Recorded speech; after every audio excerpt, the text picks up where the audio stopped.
Olá, gente, beleza aí? Tudo bem? Como é que tá todo mundo aí? Gente, hoje eu quero tratar sobre as parábolas do Messias. Eu quero falar um pouco sobre esse assunto, eu não vou falar de todas, eu vou falar de duas especificamente e vou citar as demais, tá bom? Antes de mais nada, meu nome é Agnaldo César, do canal Coisas da Vida. É um prazer para mim estar com você. Se é a primeira vez que você está vindo, faz a sua inscrição. Todo mundo já deixa um like aí para me ajudar, tá bom? Pode comentar à vontade, pode compartilhar à vontade. É um prazer estar com vocês. Vamos lá então, sem perder tempo. Gente, é o seguinte: as parábolas do Messias. Por mais que a gente pesquise sobre diversos assuntos e por mais que encontramos fontes cristãs para tentar elucidar assuntos das Escrituras Sagradas, não há nada como buscar o conhecimento direto da fonte, ok? Então, o que significa a parábola? A palavra parábola de acordo com o conceito hebraico, tá bom? Parábola no hebraico, ela se escreve, se fala machal, no singular, e no plural machalim. A maioria das palavras em hebraico no plural ou termina com in ou com ot, né? Machal, singular, machalim, plural, tá bom? O significado no hebraico, né, de machal, é provérbio, parábola, enigma, pode ser um poema, sentenças de sabedoria ética, uma comparação, ser semelhante, ser similar ou representar, fazer uma representação, ok? Existe ainda uma outra palavra, tem mais a ver com Talmud, tá bom? Gente, o Talmud, são, como é que eu vou dizer assim? São as histórias do povo hebreu contada pelos rabinos, tá? Nós temos as escrituras sagradas, né? Que é uma inspiração do Eterno.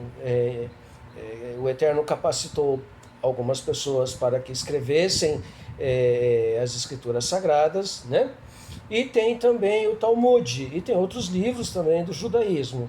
Mas assim, eu vou, nos estudos que eu vou estar passando, eu quero me concentrar bastante nas escrituras sagradas. Talvez em algum momento eu vá citar Talmud ou outros escritos, ok?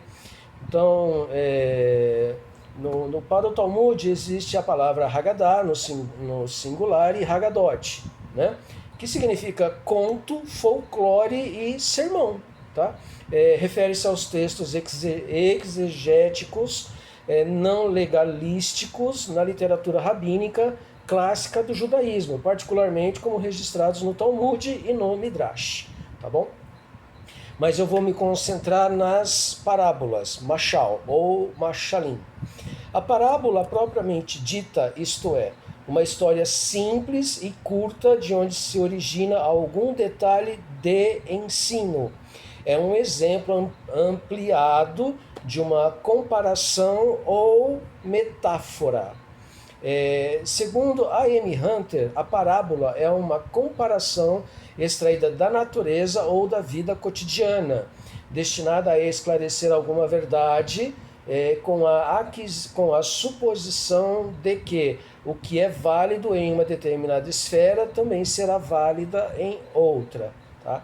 Então, gente, parábola é o seguinte, é uma história, tá ok? Não é uma história. História se refere a um caso, a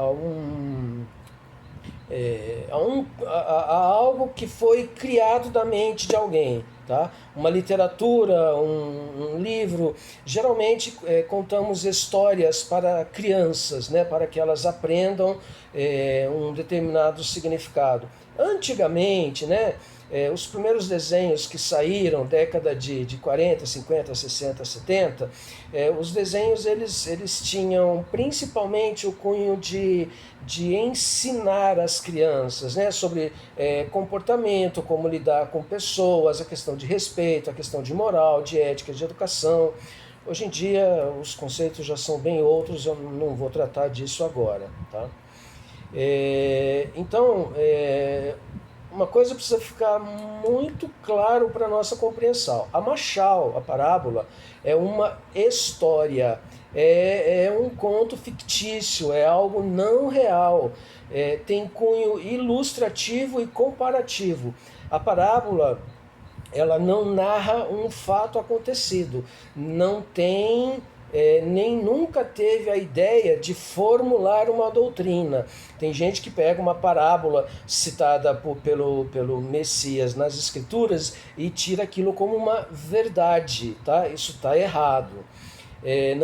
Não é possível formular uma doutrina a partir de uma parábola, ok? A parábola ela serve apenas para ensino, para uma ilustração, para que a mente da gente compreenda com mais clareza um determinado assunto. O uso da parábola, como eu disse, tem efeito de ensinamento, de alerta, de elucidação, de esclarecimento e comparação para fácil entendimento, para que a gente assimile com mais facilidade, né, a palavra do Eterno, ok? Eu poderia dizer assim que uma das maneiras de sermos capacitados pelo Eterno através das Escrituras Sagradas são as parábolas. Uma cuidadosa comparação entre o uso das parábolas nas antigas Escrituras, que vulgarmente chamam de Velho Testamento, e os escritos dos rabinos, com o uso feito pelo Mashiach, pelo Messias, revela inúmeras e surpreendentes semelhanças. As diferenças, entretanto, são ainda mais notáveis. Os rabinos usavam a parábola para esclarecer uma verdade já conhecida das Escrituras. Preste atenção. O Mashiach usava a parábola para proclamar o reino do Eterno, que veio em sua própria pessoa e ministério. A originalidade, o vigor e o talento das parábolas do Messias não encontram paralelo nas antigas Escrituras, nem nos escritos dos rabinos. Aproximadamente 1/3 dos ensinos do Mashiach foram modelados sob a forma de parábolas. Esse é um fato particularmente notável, porque ele é a única pessoa da Aliança Renovada e não do vulgarmente chamado Novo Testamento que faz uso delas. Não existem parábolas nas cartas da Aliança Renovada, embora naturalmente muitas metáforas e comparações estejam nelas presentes. O número total de parábolas difere de acordo com a definição de cada teólogo, mas um número aproximado pode ser entre 50 ou 60 parábolas. Por que os teólogos fazem tanta confusão, gente? Me explica, né? As escrituras estão lá, claras, nítidas, né? Para a gente ler e aprender. Aí vão os teólogos, né? Os estudadores de deuses, né? E fazem essa confusão. O livro de Lucas é o mais rico nessa forma de ensino, né, que o Mashiach propõe. No livro de Lucas contém 24 parábolas, das quais 15 são próprias do livro, não existem nos outros livros das Boas Novas. Mateus tem 20, das quais 11 são próprias do livro de Mateus. Marcos tem 8, sendo que 2 ocorrem apenas em seu livro. No livro de João, né, no idioma original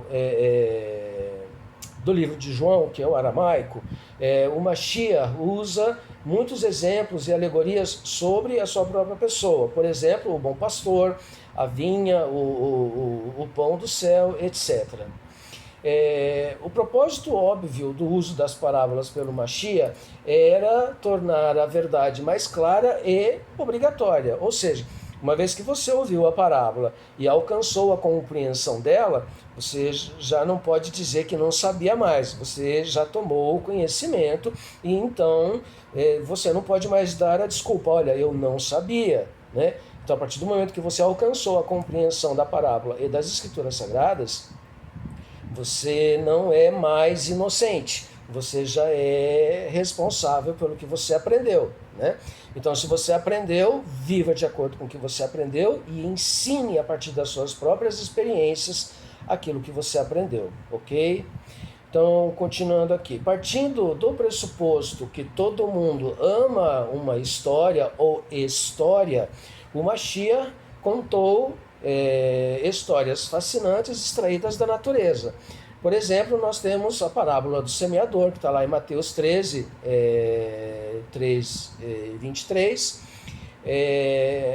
a da semente da mostarda, também lá em Mateus 13, 31, 32, e das vicissitudes da vida, por exemplo, a dracma perdida, que está em Lucas 15, 8, 10, a das virgens prudentes e das loucas, Mateus 25, de 1 a 13, para levar à mente, né, de seus ouvintes a verdade através das ilustrações que lhes eram familiares. Ou seja, o Messias ele contava as parábolas usando o cotidiano das pessoas, né? Usando exemplos práticos que as pessoas conheciam muito bem. Então o Mashiach falava assim, olha, você não tem essa situação que é do teu cotidiano? Então, o reino do Eterno ele é dessa maneira. Tá? Então o Mashiach fazia a comparação entre uma coisa e outra.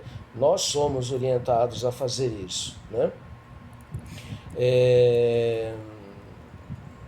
Continuando aqui, apesar das inúmeras tentativas de estudiosos em teologia, não há outra maneira de compreender as parábolas das Escrituras Sagradas a não ser pela ótica dos judeus, né? A ótica dos hebreus. Devemos definitivamente levar em conta a época em que viviam, onde viviam, as condições em que viviam. Tudo que concerne ao povo hebreu deve ser considerado para uma excelente compreensão das Escrituras Sagradas. Afinal de contas, as Escrituras Sagradas foram escritas para eles, por eles e por causa deles. Tá? Gente, o nosso entendimento deve ser o seguinte: o judeu ele escreveu cartas para o seu próprio povo.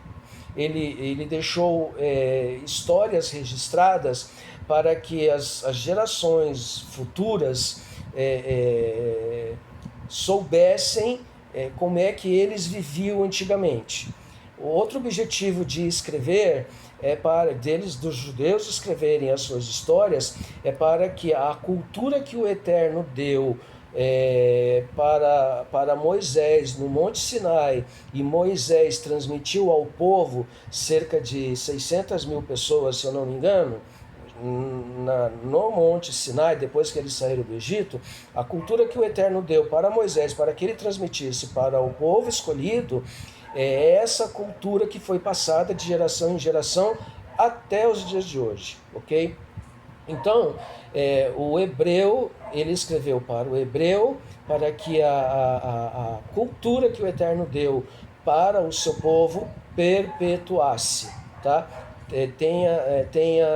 Assuma a condição de eternidade. Esse é o ponto. A cultura do judeu ela é passada de geração em geração, de modo que essa cultura se torne eterna. Tá? Vou desviar só um pouquinho do assunto aqui. Quando o Eterno tirou o povo do Egito, chegou no Monte Sinai e disse para o povo judeu, disse para o povo escolhido assim: olha, a partir de hoje vocês vão viver dessa maneira, tá? A obrigação do povo judeu era assimilar a cultura, né? Viver de acordo com o que o Eterno transmitiu, que está escrito na Torá, né? Torá significa instruções, leis, né? E o objetivo dado, a missão dada para o povo hebreu naquela época e em todas as épocas, era que aquela cultura fosse transmitida para os povos em redor e alcançasse todas as nações do mundo, todas as tribos, línguas, povos, e hoje alcance todas as religiões. Tá? Essa era e é ainda a missão do povo hebreu, dos descendentes das 12 tribos de Israel. Tá? Infelizmente isso não aconteceu. Nós lemos aí nas Escrituras Sagradas as histórias de reis, tanto de Judá quanto de Israel, alguns reis bons, né, mais reis bons, reis que serviram ao Criador, mais no reino de Judá do que no reino de Israel. O reino de Israel, são 10 tribos, se perdeu definitivamente, está misturado, esparramado o mundo afora, né? Dizem aí que 70% do povo brasileiro tem descendência judaica, tá ok? Inclusive meu sobrenome é Medeiros, né?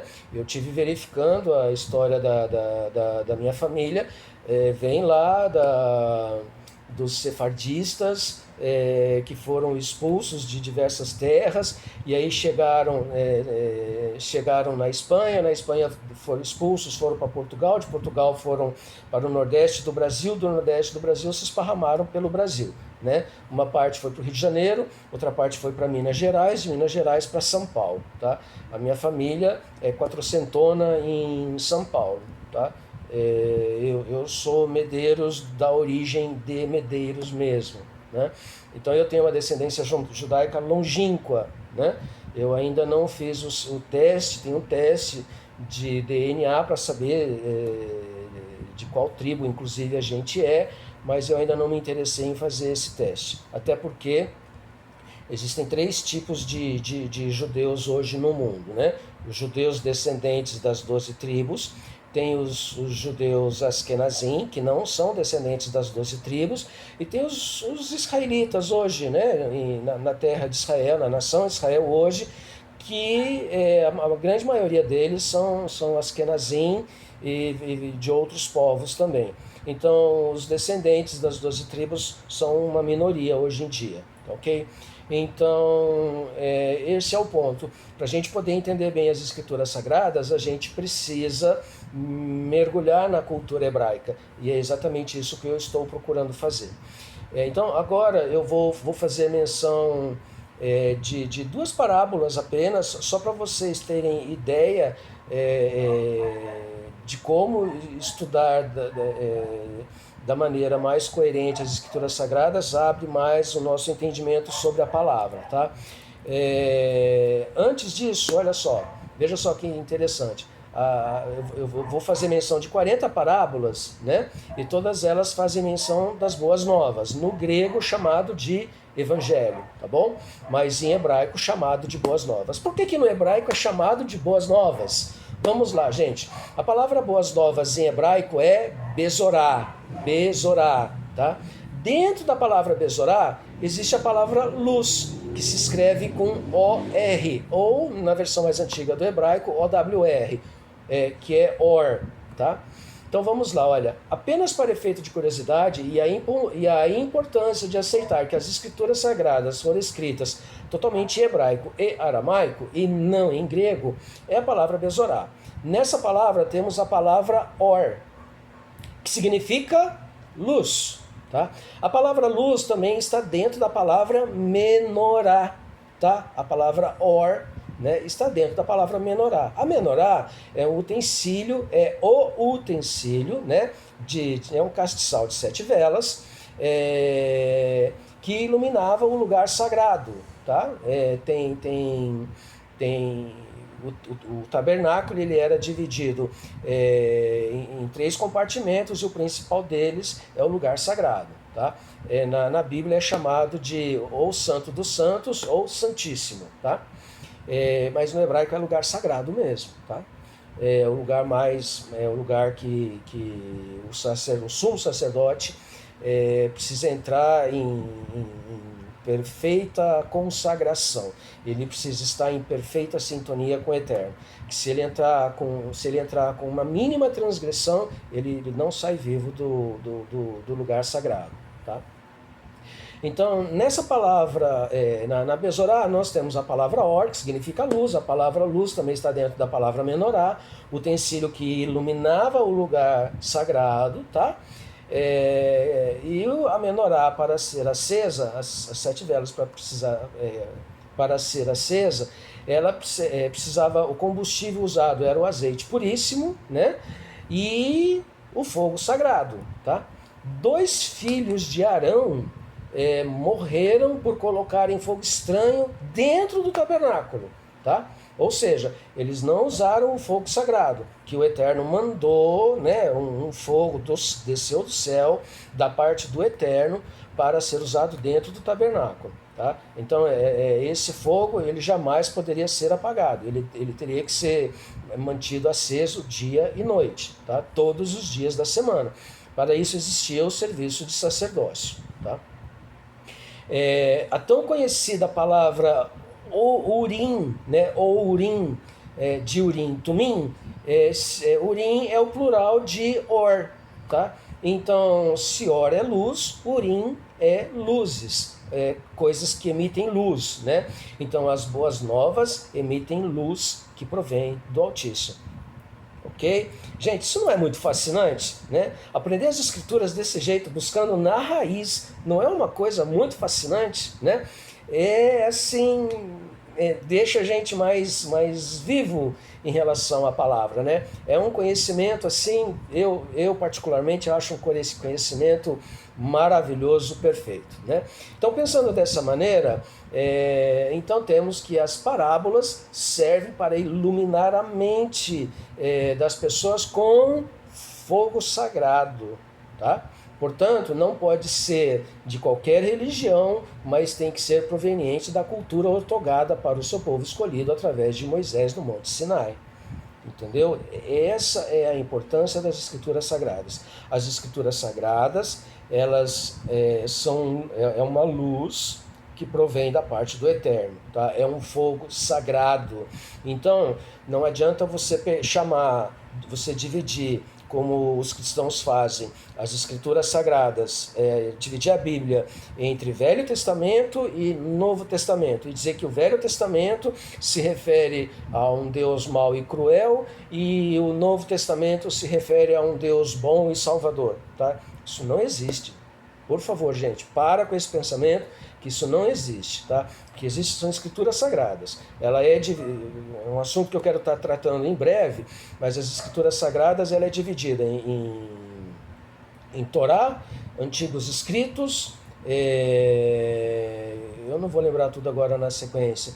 Tem os escritos dos Naviim, dos profetas,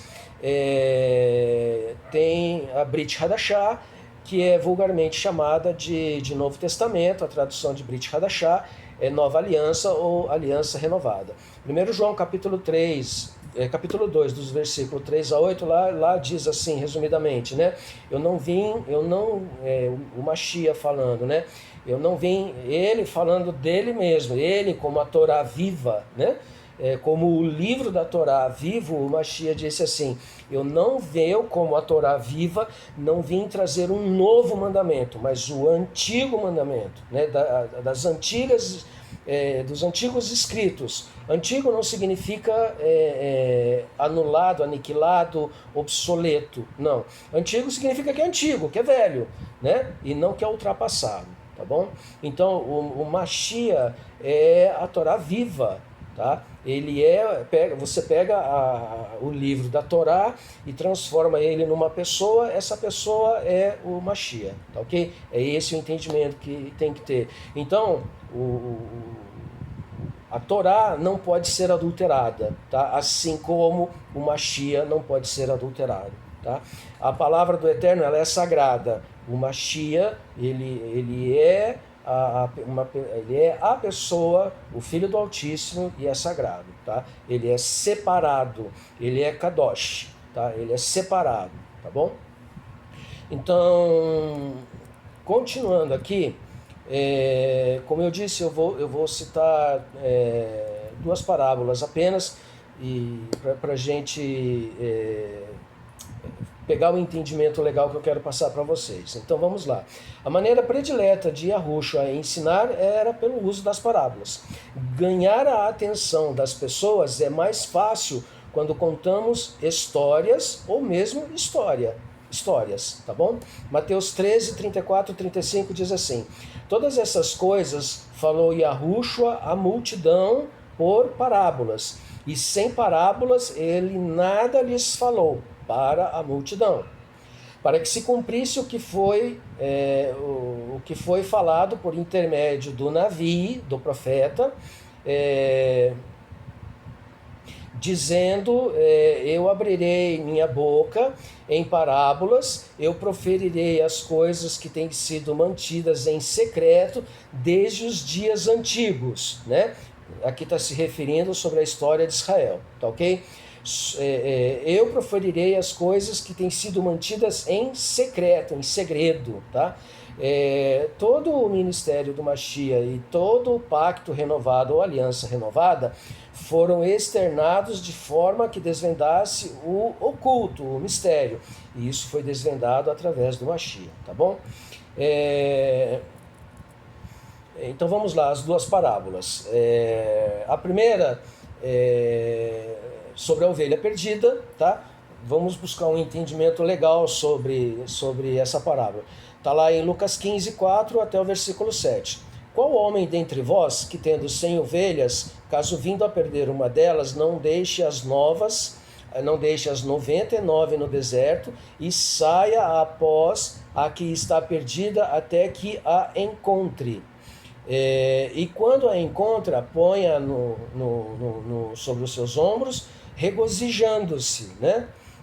E quando ele, ao chegar em casa, chama e reúne os seus haverim, né, e vizinhos, seus amigos e vizinhos, dizendo-lhes: regozijai-vos comigo, porque eu achei a minha ovelha que estava perdida. E eu vos digo que de igual modo haverá mais simha, alegria, nos céus acerca de um transgressor que se arrepende do que 99 tzadikim, né, justos, que não necessitam de techuvá, tá bom?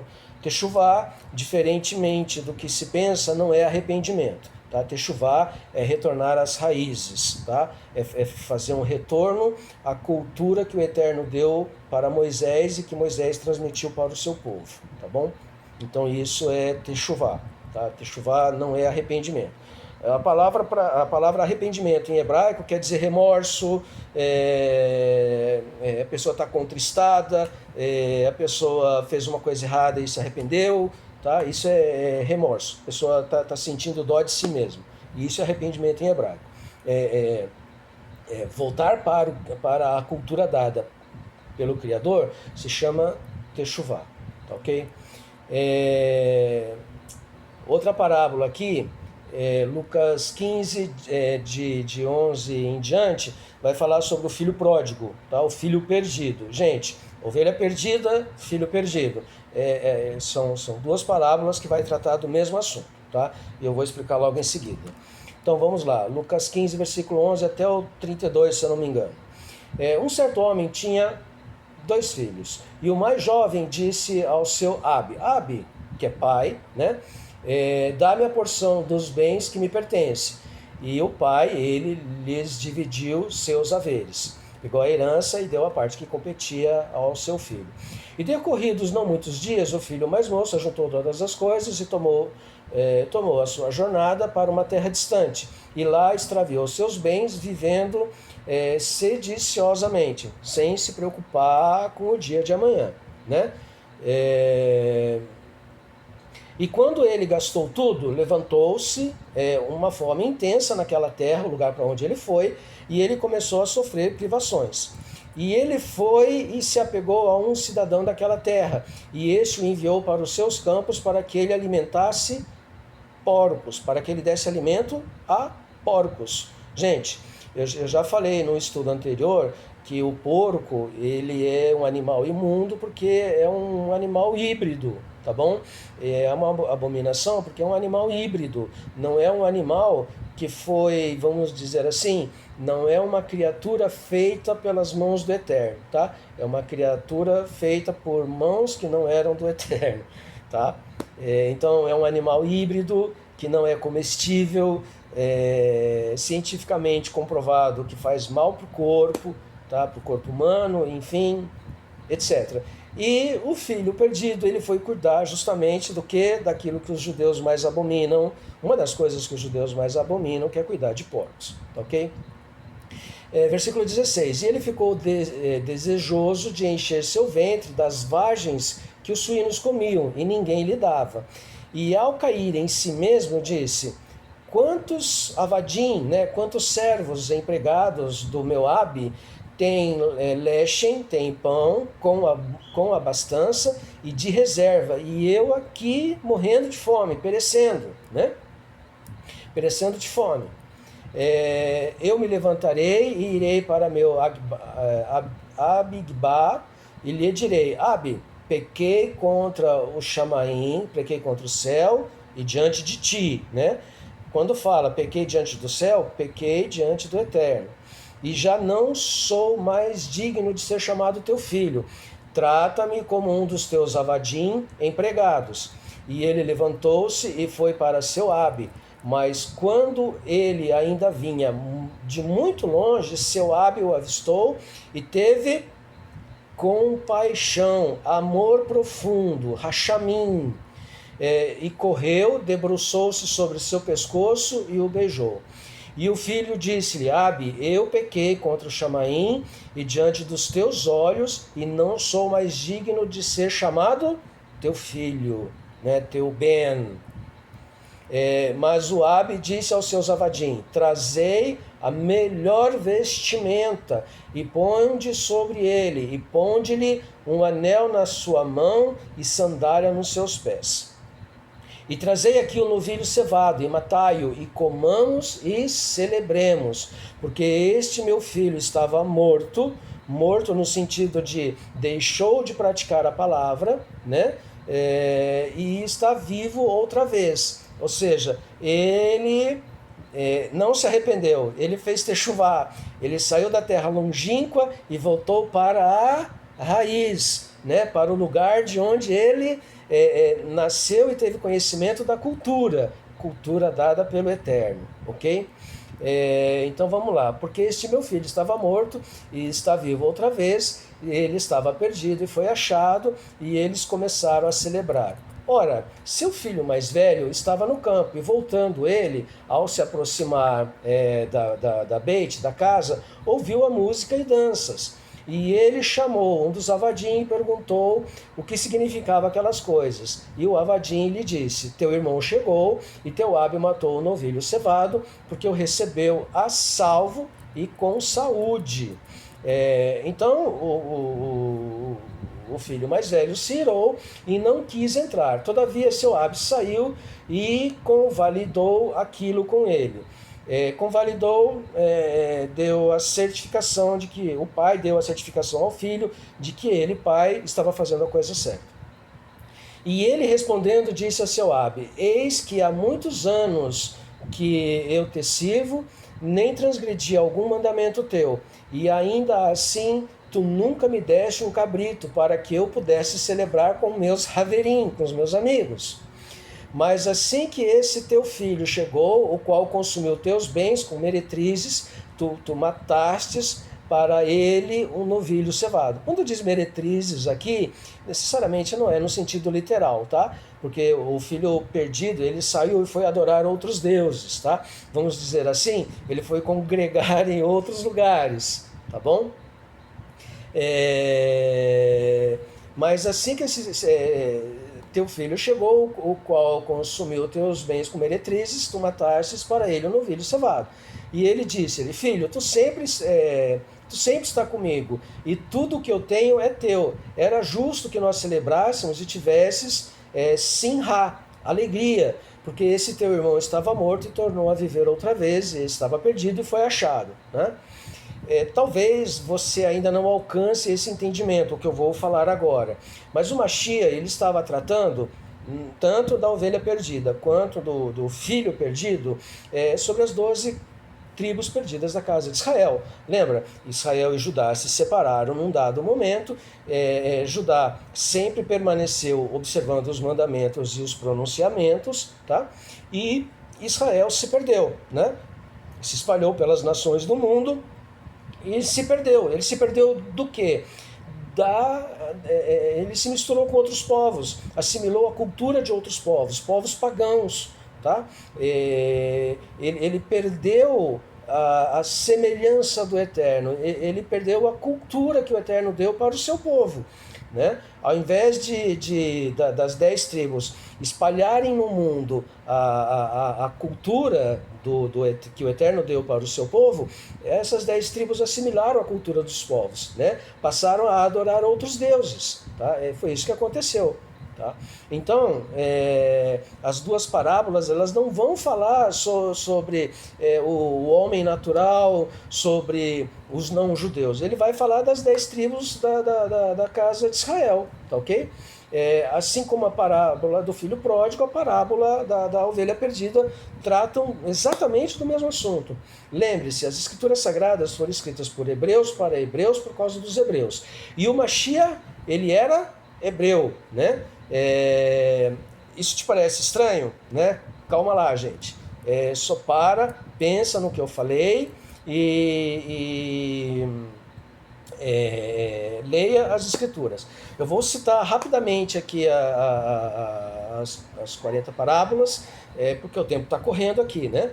Então vamos lá, das antigas escrituras nós temos a ovelha de 2 Samuel 12, de 1 a 4, e o vinhedo de Isaías 5, de 1 a 7. Da aliança renovada nós temos o bom samaritano, Lucas 10, 30 a 37, a ovelha perdida, Lucas 15, de 4 a 7, a moeda perdida, de Lucas 15, 8 a 10, o filho perdido, que eu acabei de tratar aqui, Lucas 15, de 11 a 32, o administrador desonesto, Lucas 16, 1 a 8, o homem rico e Lázaro, Lucas 16, 19 a 31, faz uma confusão horrível sobre essa parábola, tá? Os servos, Lucas 17, 7 a 10, a viúva e o juiz, Lucas 18, 2 a 5, os talentos, Lucas 19, 12 a 27, os lavradores maus, Lucas 20, 9 a 16, a roupa nova, Lucas 5, 36, o vinho novo, Lucas 5, 37 e 38, os dois alicerces, Lucas 6, 47 a 49, os dois devedores, Lucas 7, 41 a 43, o semeador, Lucas 8, de 5 a 8, a lamparina, Lucas 8, 16 a 18, os empregadores alertas, Lucas 12, 35 a 40, o amigo persistente, Lucas 11, 5 a 8, o rico sem juízo, Lucas 12, 16 a 21, o empregado fiel, Lucas 12, 42 a 48, a figueira sem figos, Lucas 13, 6 a 9, a figueira sem folhas, Lucas 21, 29 a 31,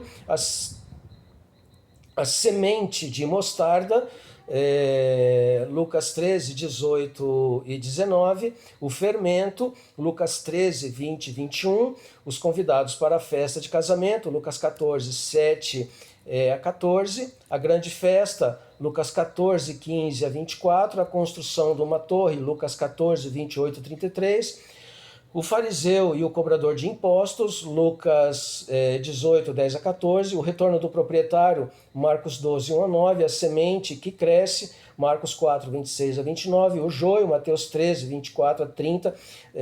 Do joio aqui a gente tem uma mensagem profética do fim dos tempos muito importante. O tesouro escondido, Mateus 13, 44, a pérola, Mateus 13, 45 e 46, a rede, Mateus 13, 47 e 48, o empregado mau, Mateus 18, 23 a 24, os trabalhadores no vinhedo, Mateus 20, de 1 a 16, os dois filhos, Mateus 21, 28 a 31, a festa de casamento, Mateus 22, de 2 a 14, as 10 virgens, Mateus 25, de 1 a 13, também uma mensagem importantíssima a respeito do fim dos tempos, as ovelhas e as cabras, Mateus 25, 31 a 36. Gente, é isso, por hoje é tudo isso que eu falei sobre as parábolas, espero que tenham gostado, que vocês tenham gostado. Você pode me ajudar, aí eu lancei 2 livros, né? Mulheres Proclamando as Boas Novas e Sob a Luz das Boas Novas, onde eu trato assuntos desse nível de diálogo que eu estou tendo com vocês, tá? Se vocês quiserem adquirir, me ajudem, por favor, né? Os dias hoje estão muito difíceis. Você pode falar comigo através do grupo Coisas da Vida, o link do grupo vai estar logo abaixo aí.